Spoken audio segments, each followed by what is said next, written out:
Let's get started. Let me share out my screen.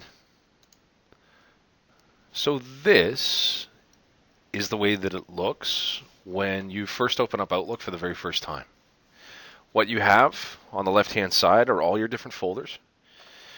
You also have your email window in the middle, and then you have this preview pane on the right-hand side. All of these panels can be resized. So if I need more room for this side, I can get more room for that side. If I need more room for this side, I can get more room for it. However, this view in particular is not terribly useful to me. It doesn't work for me. It doesn't work for my job. It doesn't work for the things that I do. So I need to change that. And in order to change it, I need to go to View. In most programs, when I first get the program, I spend quite a bit of time just sitting in View and doing different things. Setting the screen up, setting the ribbon up so that it works the way that I work. On the Home tab, you have a lot of stuff that you use all the time. But a tab that you might not use all the time is the View tab. And that's the first place that I head. This view is not set up for me. It really isn't. You see, I get quite a bit of email, but with my job, I teach all the time. So if I'm getting 20, 30 emails in a day, easily, I don't have a whole lot of time to check those emails. So I need to set up a system that allows me to look at email very quickly and respond to the ones that are important. You know, just because it has a red exclamation mark doesn't necessarily mean that that email is important to you. For example, here we have an email from one of our techs, Bruce. He's talking about a certain system that he's got to do maintenance on, and he's just letting everybody know. Now, that might not be important to me. I might have nothing to do with that system, but it is important to a few people. It's definitely important to Bruce, and that's why Bruce clicked the little red exclamation mark. That's important to him, but it doesn't mean that it's important to me. So in order to figure out what's important to me, I really can't use this window on the right-hand side. Not only does it take up a ton of space, but it also only shows me one email at a time. So if I click on, for instance, an email from Dewey here, if I click on an email from Dewey, this shows me the email from Dewey, but honestly, big deal. I could have seen the same thing by double-clicking, and it's not that much harder to double-click. So I don't find this view terribly useful. The view that I find useful, or at least more useful, turns this off. The other problem with this little reading pane is that it opens things that you may not want to open inadvertently. It's not a great thing to use. That's my own personal opinion, but it does cause a lot of problems. So the first thing I do is I go to View, I hit the reading pane, I turn it off. Now I'm getting somewhere. The next thing that I do is I change my view setting. See, on the View tab, second button in, that's View Settings. When I click on View Settings, there's all these different things that you can set up. So if you want things grouped by a certain date, time, person, you can. If you want it sorted or filtered. So there's lots of different things that you can get in here. Just like the columns. There are certain columns that are important to you and other columns that aren't. See, another column that's really important to me is CC. And CC's not in there. I like to know who's CC'd on it. There are certain people that if they are on the CC, I may treat that email with a little bit more importance. Just because there are other people that may be waiting for my response. I can add it over, and I do it by clicking on Add. I can also remove it by clicking on Remove, and if I click on the CC, I can move it up and decide exactly where it needs to go. I'll put it after From, and I'll click OK. The other column that I don't use so much is Categories. So if I click on Categories, I can now remove that, And when I click OK, I'll click OK one last time, and that starts to set up my inbox the way that I need to see it. There's another thing that I do too. The other thing that I do is the very first button changes the view, right? And when I click on Change View, I take it out of a compact view and I change it to a preview. The reason that I change it to a preview is that it shows me the first couple of lines of any unread message. So if I have a message here, like the one from Dewey, I can right-click on top of it, mark it as unread, so that it shows me the first 3 lines of the message. Now I'm getting somewhere. You see, if I can read the first 3 lines of the message, I can figure out whether or not that's actually important. Within the first 3 lines, you should be able to figure out whether or not that has something to do with you. If it doesn't, you may need to open it further, but this way, I can glance at my inbox, and simply by glancing at my inbox, I have a pretty good idea of what's happening today. I don't have to open up all that email. I can just kind of skim through it and go, oh, yeah, look at that. Bruce is he's shutting down the server from 10 to 12. Okay, all right. And I don't have to open it. I don't have to double click on it. I don't have to open it. I don't have to do anything.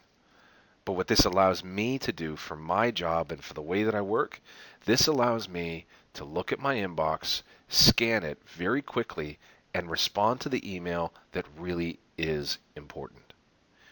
And I've done that by going to View, turning off my reading pane, going into the very first button, which is called Change View, and switching it to a preview.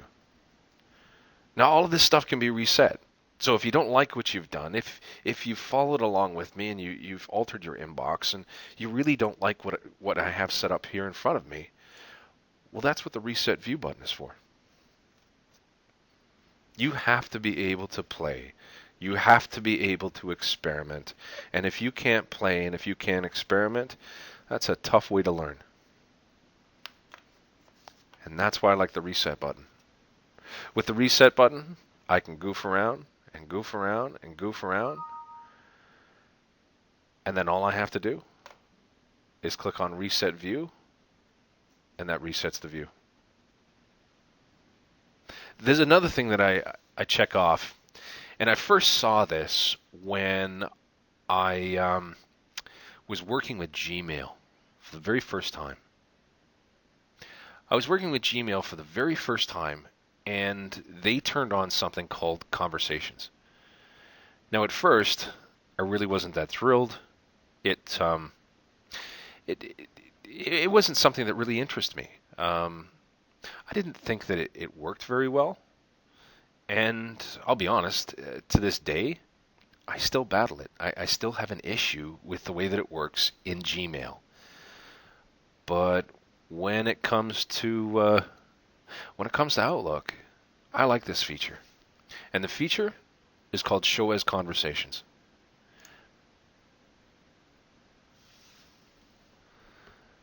When I check it off, I can show as conversations in this folder. I could also do it kind of across the board. I'll choose all folders. And what it does is it groups everything into a conversation. So now what I get is I get these little arrows on the left-hand side. I can click the arrow and it helps me follow the conversation. This is the original message. That's what I sent in reply. If there's a lot of back and forth, then I get to see it. I can fold out a conversation that I have, and I can see all the back and forth and all the back and forth. I'm not having to search through my sent items to figure out what it is that I sent you.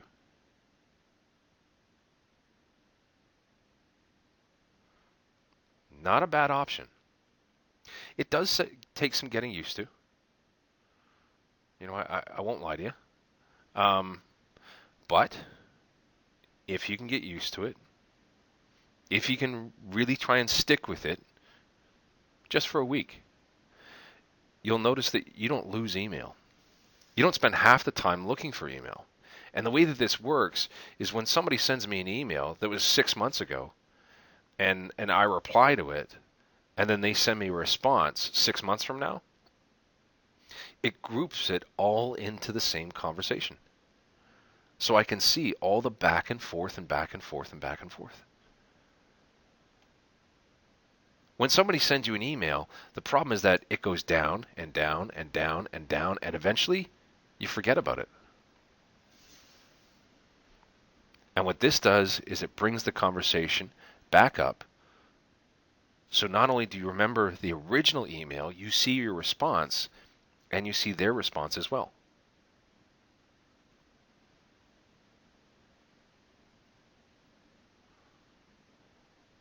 Not a bad feature, but it took me a little bit to get used to it. Now, if you don't like it, if you've turned it on, you now look at your inbox and you're thinking, oh, Greg, this is horrible. I do implore you, give it a chance. This took me a bit to get used to, but if you honestly do not like it, then all you have to do is uncheck it. When you uncheck it, I can tell it all the folders, take it out of conversation, and it goes right back to the way that it was. But I have found the conversations to be very, very useful. I don't spend half the time as I used to looking for email messages. I don't lose the email as often as I used to. And it makes it easier for me to follow an entire conversation. The only bump in the road is that if you have people in the organization that when they reply to you, they change the subject line, then that's a process problem. When you reply to somebody's email, you should not change the subject. Unless the subject in the email has changed from the original topic, there is no reason for you to change there's no reason for you to change that subject line. As long as the subject is still the same subject, don't change it. Don't put anything in front or after, nothing like that. You're not helping anybody. In fact, you're causing problems. The moment that you change the subject line, it becomes a different conversation, and Outlook recognizes it as a different conversation. That's, Greg, yeah. sorry, I don't know. Somebody just asked a quick question about color coding, unread versus read, instead of just having it bold versus unbold. Can you change the color on it? Sorry, yeah, let me take a look at that. Is there a way to I'm not change sure if it came to, yeah. color code for unread and read instead of bold versus unbold? Yeah, when you go to view and you go to your view settings, these are all your different view settings. So one of the things that gets formatted is the conditional formatting. With this conditional formatting, any unread messages, this is what it looks like. So what you could do, and I think I might know where you're headed with this, Daniel. In previous versions of Outlook, there was a feature that I really, really liked, and it was the ability to give your email different colors based on different things. Read, unread, my boss, my wife. Anybody emails me, and it comes in as a certain color. There was some other stuff as well, and it all had to do with conditional formatting. So now what they've done, and I'm not excited about it, but at least it exists. But what they've done is they've taken conditional formatting and they've put it inside of View. So let me backtrack a little bit. Let me catch you guys up to what Daniel and I are talking about here. If you head to View, if you don't like the way that email is being presented to you, like Clifford Smith, he's talking about the train server next week, and that's an unread message. If I want to see my unread messages in a different way, then I head to View, I head to View Settings, and it's under conditional formatting. You want to format it based on a condition. This also helps to draw your eye to it. I'm not so much of a fan of the bolding. I mean, that definitely helps. No question at all. But what I've been experimenting with is color. And color really attracts my eye. If something comes into my inbox and the whole thing is red, I know it's important. If something comes into my inbox and it's green, I know it's personal. And I would love to tell people that yes, I answer all of your email in the order that it comes into my inbox, but I'll be honest, I don't. If my CEO, Mia, if my CEO emails me, she gets a different priority than everybody else. That's my CEO. Um, it's unusual that she would email me directly. She's obviously waiting for a response from me, and being my CEO, and being the fact that she doesn't email me that often directly, um, it's obviously important. So based on the person, a lot of times I'll answer the email. If it's personal, it's personal. I'll probably wait until my lunch or the end of the day or whatever it is because it's something that has personally come into my inbox, and it's not that important from from 9 to 5 from my working hours or while I'm at work anyways. But when you click on conditional formatting, these are the different rules, or these are the different types of email that you have decided to make look different. Unread messages, I click on font, and if I want them bolded, right, I, I choose bold or italicized. But if I really want them to stand out, I can choose a color. Any unread messages come into my inbox, bold and in blue. I click OK, I click OK again, I click a whole lot of OK, and finally I come into my inbox, and hopefully you guys can see the color blue, but now it's blue. And now to me, that means something. That means it's unread.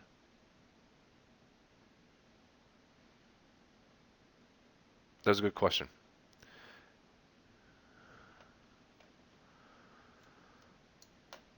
The 3 lines in the preview, that should already be working.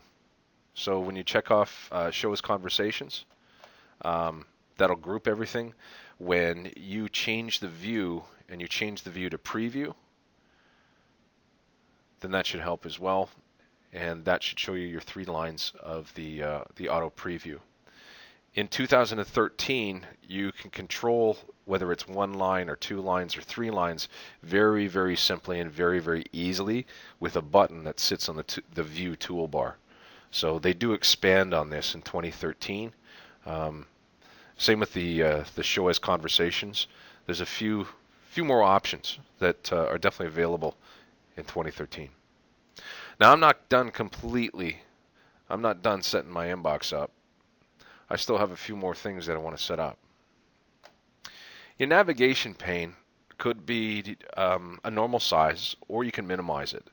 This I've been experimenting with, and the reason that I've been experimenting with it is because I've stopped using folders. I've stopped using folders in the traditional sense of creating a folder and dragging somebody's email in there. It's a bit of a waste of my time, honestly. Instead, what I use now are search folders. I'll explain these later. But the navigation pane, the way that I work with it now is I usually minimize it.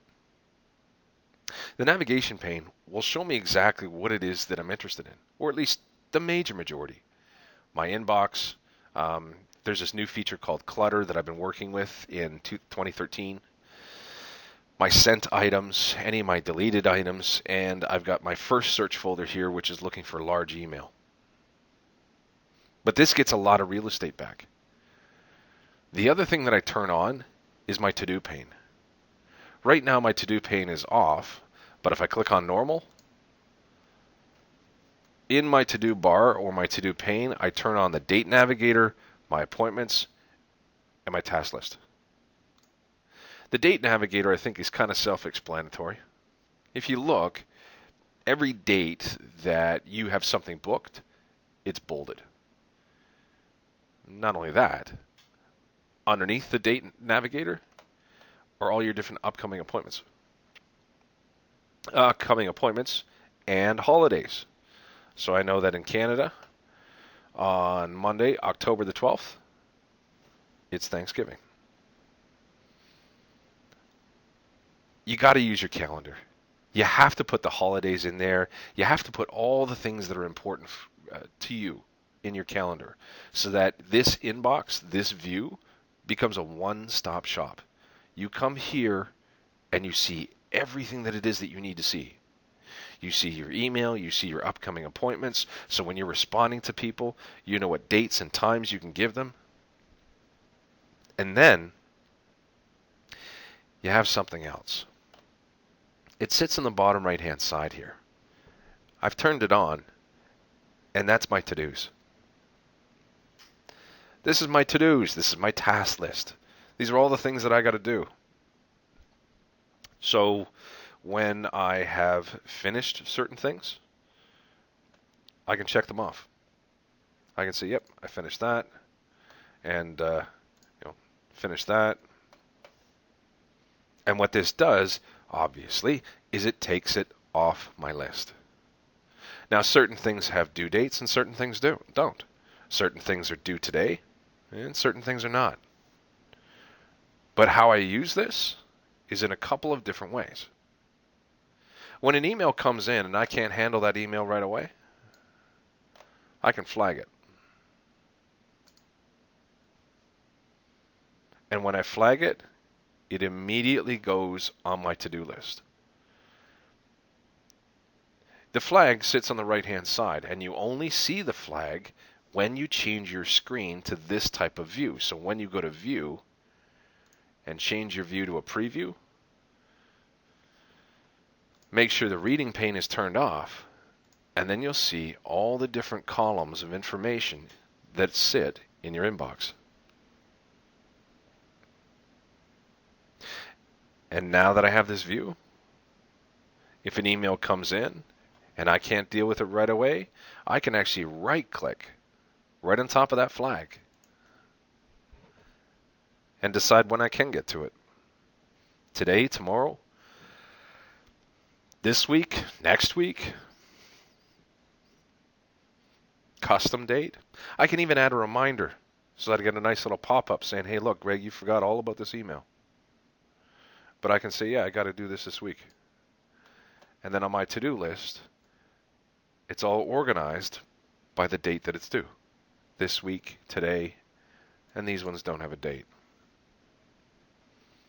I can't always get to email in the order that it comes into my inbox.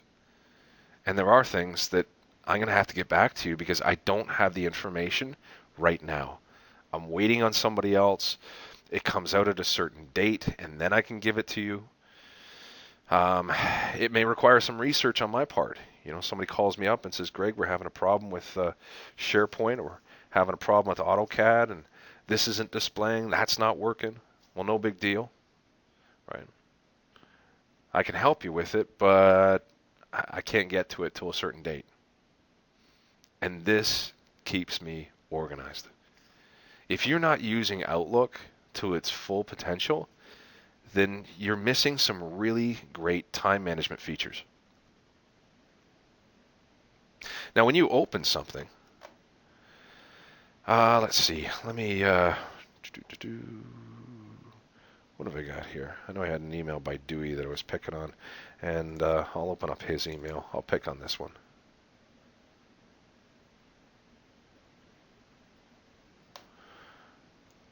And I'll just open this up as well. Now, before I talk about this next step, I have a question from Keith.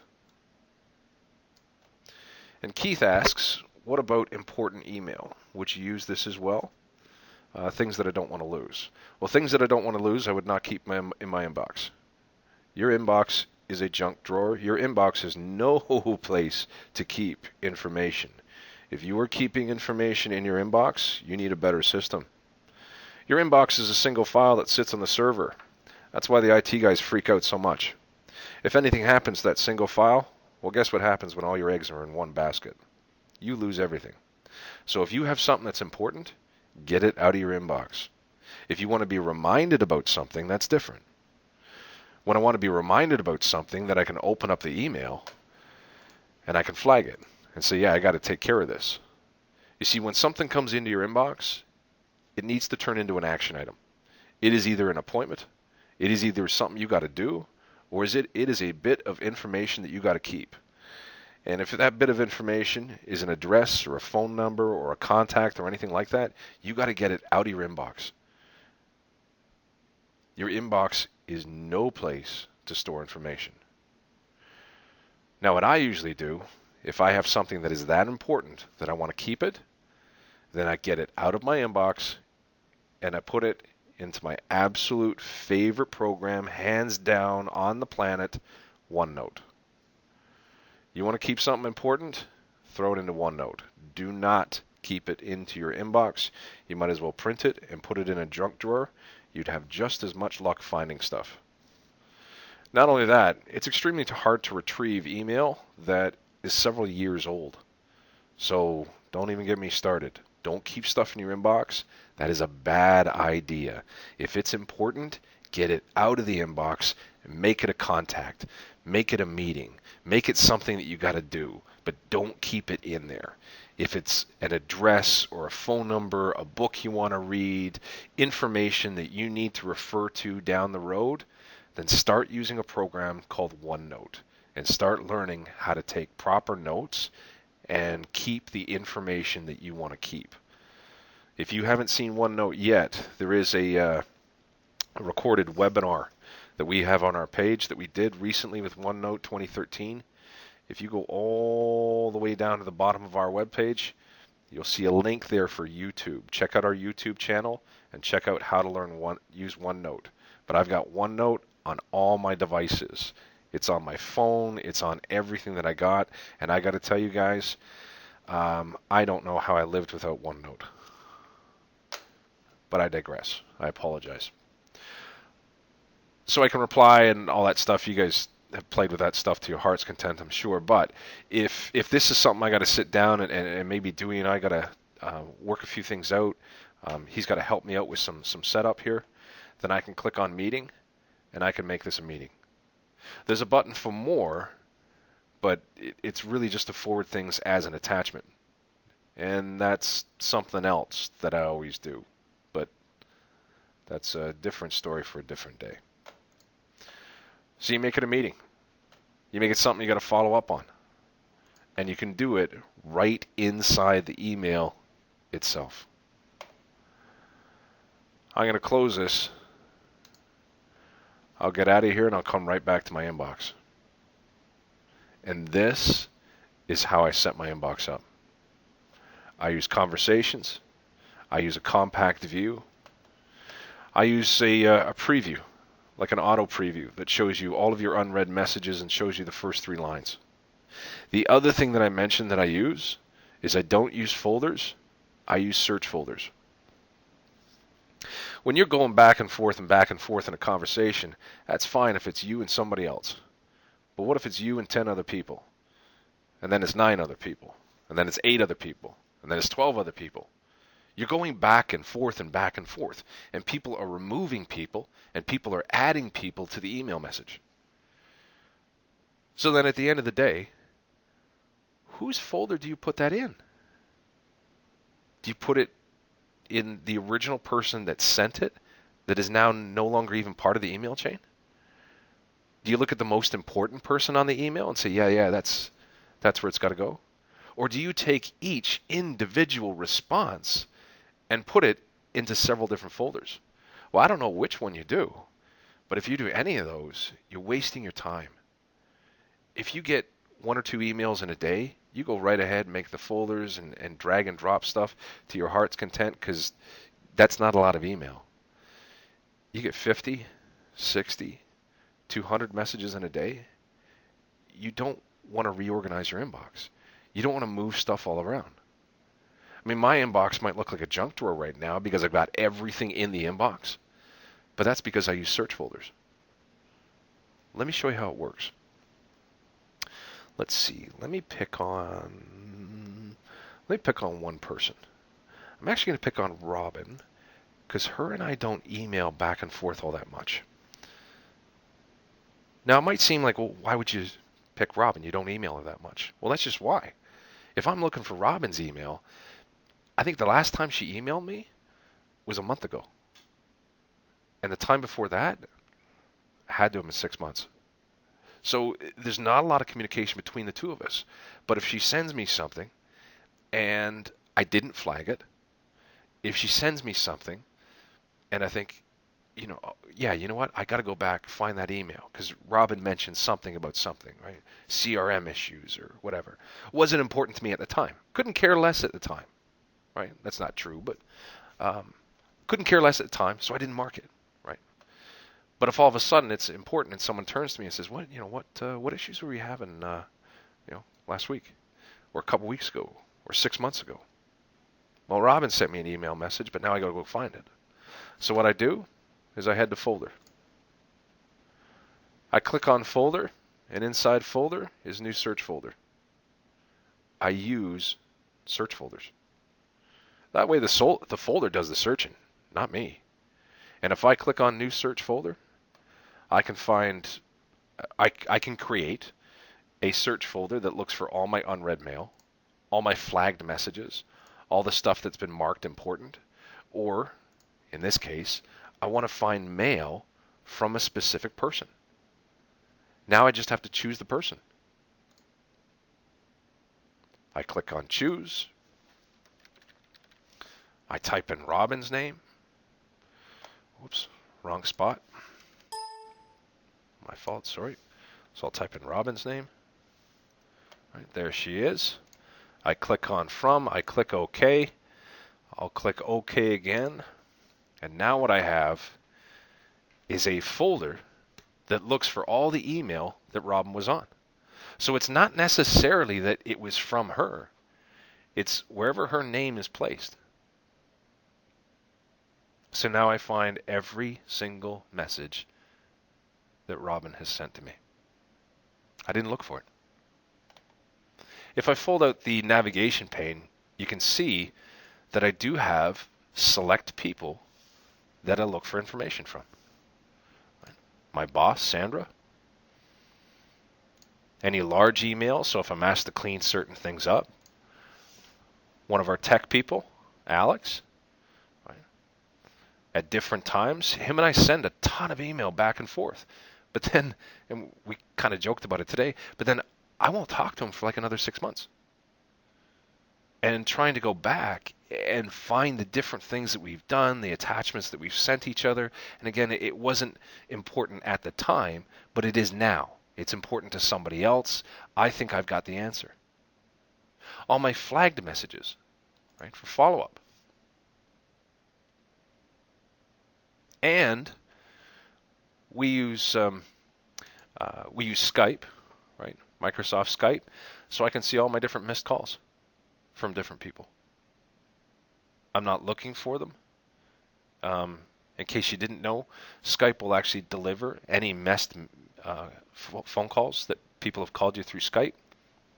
It'll create a little message and let you know that you missed a call from somebody. Right. Missed conversations where different people have typed into the window and said, "Hey, Greg, are you there?" And I wasn't. These are all the things that get delivered to your inbox that could be difficult to find.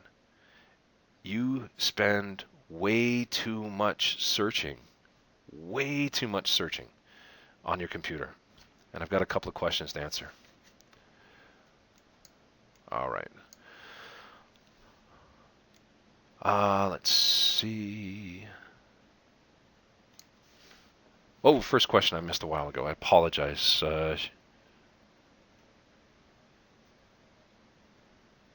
Shelia. I hope I said that right.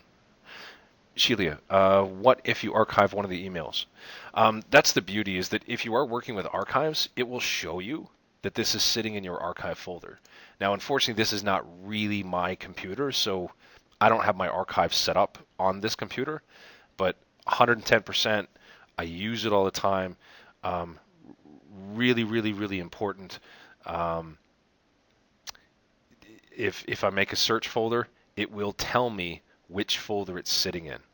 And the great thing is, in a sense, I don't care because it shows it to me in the search folder. I double click on it, it opens it up no matter where it is. So I absolutely love that feature.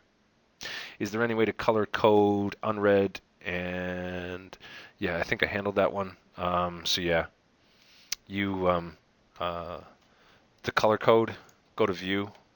Well, make sure you're in your inbox, and I'll go to view. It's in view settings, and it's just like conditional formatting, almost the same thing as Excel. Same idea. You set up different conditions, and it will display different colors.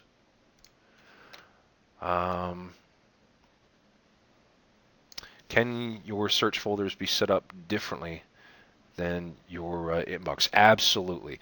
Every single thing that you see in Outlook is a folder. It doesn't matter what it is. So one of the things that you could do is you could set up some of these different search folders so that the information displays differently. You could do, you know, um, have the auto preview in one and no auto preview in the other, but each folder can be set up individually. Whether it's your inbox, your sent items, your drafts, they all can have different settings. Jacqueline, when you use search folders as your options to find email, do you leave every message in your inbox? No, I don't. I don't bother moving folders, moving email into folders. That's a huge waste of my time, and that's time I just don't have anymore. If I was getting one or two pieces of email a day, sure, why not? You know, I'm getting one or two pieces, I'll just drag it in there. But there are some days that I get over 100 pieces of email, and for me to waste my time to drag it into folders, there's no point. There's no benefit to putting anything in a folder. So I use a search folder. That way, when I click on my boss's email, I don't have to look for it. I don't have to worry about what folder that's in or anything like that. And if I've decided to archive it, it figures that out as well. So it'll realize that no, that email is now in your archives. But it's a one-stop shop. I click on my boss's name and find absolutely every single piece of email from my boss, and I don't really have to do a whole lot. Does Office 2010 also have a OneNote option? I'm actually using 2010. This is not 2013. This is 2010, and obviously, yes, it does have a OneNote option. In fact, if you haven't noticed, OneNote is actually integrated into all of your Office different products. So if I go to Tools here, OneNote Link Notes, and I can send this whole web page to OneNote. If I open up Word, there's a OneNote option. If I open up Excel, OneNote is found through all of your different Office products. Can a search folder search by subject matter as well? When you go to the folders, right, and you create a new search folder, these are kind of preset, pre-done ones. These are like templates. So from specific people, sent directly to me. If I'm more interested about specific words, so like a subject line, then I could say, yeah, if it has any of these different words within the subject or within the body, or what you could do is you could create a custom search folder, and then sky's the limit. I give it a name, I click on criteria, and then it can be based on literally anything. Sky's the limit when you create this thing. So yes, the short answer, absolutely. I can set up search folders to search by subject matter, keywords, anything like that. How do I sort first by the date received, then by unread? Once again, if you head to View, you want to go to your View settings, and these are all the different things that you can do with your View settings. So if you want to sort first by the date received and unread, then you click on Sort, and you choose that you want to sort by received, and then by unread, and then by, and then by, and then by. Not a bad option. And why does my search folder only contain phone calls received from this person? I would imagine that's because, Mike, maybe the person didn't send you an email. It's the only thing I could think of is why it only contains phone calls.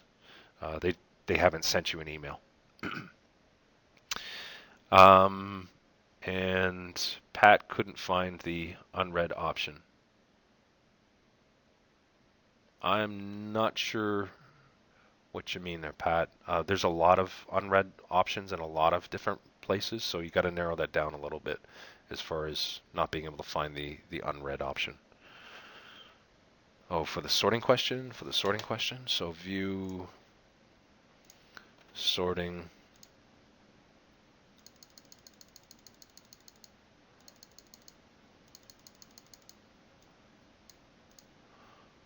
Let's see. Sort by received, then by attachment, then by conversation. Do not archive.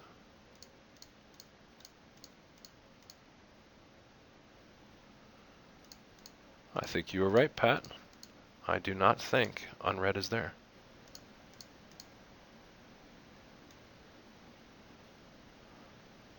No, it won't sort it. Won't sort it, but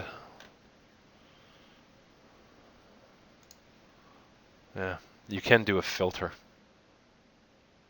So what you could do is set up a separate view that just shows your unread messages. But again, what I usually do is I set up a search folder, and I set up a search folder for all my unread stuff. So I have one already set up here, and that allows me to take a look at it.